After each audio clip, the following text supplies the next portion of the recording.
Sait-on, par exemple, comment Diarra Transport a réussi à convaincre les djihadistes? Alors, il y a eu deux étapes. La première étape, c'est que Diarra Transport a officiellement, dans une vidéo, s'est adressé aux djihadistes en disant, voilà, nous ne sommes là que pour travailler, pour gagner notre vie.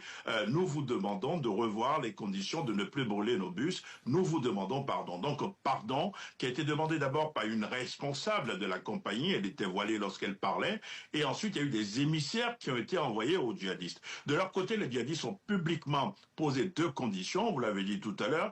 D'abord, que la compagnie Diarra Transport ne s'occupe plus des problèmes entre le JNIM, le groupe de soutien à l'islam, et aux musulmans, donc les djihadistes et le gouvernement malien. Les djihadistes soupçonnaient les responsables de la compagnie de livrer des éléments du JNIM qui voyageaient à bord de cette compagnie. Il fallait que ça cesse. Mais surtout, l'autre décision importante, l'autre condition, c'était de demander aux femmes de se voiler. Et là, visiblement, puisque la compagnie reprend ses activités, c'est que la compagnie a dû accepter toutes ces décisions du JNIM qui contrôle le terrain, cette fois-ci, non pas au nord, mais au centre et même au sud du Mali.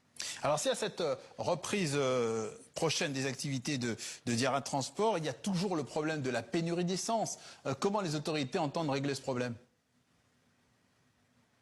Alors, il y a une tentative du ministre du Commerce du Mali de rencontrer les opérateurs économiques pour leur dire, pour expliquer, de dire, allez, il faut livrer le camion, il faut livrer les camions de citerne, il faut livrer le carburant. Mais en fait, le gouvernement malien est plutôt bloqué. Vous savez que le Mali n'a pas de façade maritime. L'essence, notamment, vient de la Côte d'Ivoire et du Sénégal. Ce sont deux axes routiers qui sont totalement contrôlés par les djihadistes aujourd'hui. Et vous avez des localités comme le Massina, vous avez comme Gao, comme Mopti, comme Koro. Ces localités sont plongées en grande partie dans le noir parce qu'il n'y a pas de carburant. Donc la situation devient extrêmement difficile au Mali et le gouvernement malien, les autorités maliennes ont plutôt grand mal à maîtriser la situation et on ne sait pas ce qui va se passer dans une semaine ou dans 2 semaines. Précision de Serge Daniel, correspondant TV5 Monde pour le Sahel. Merci.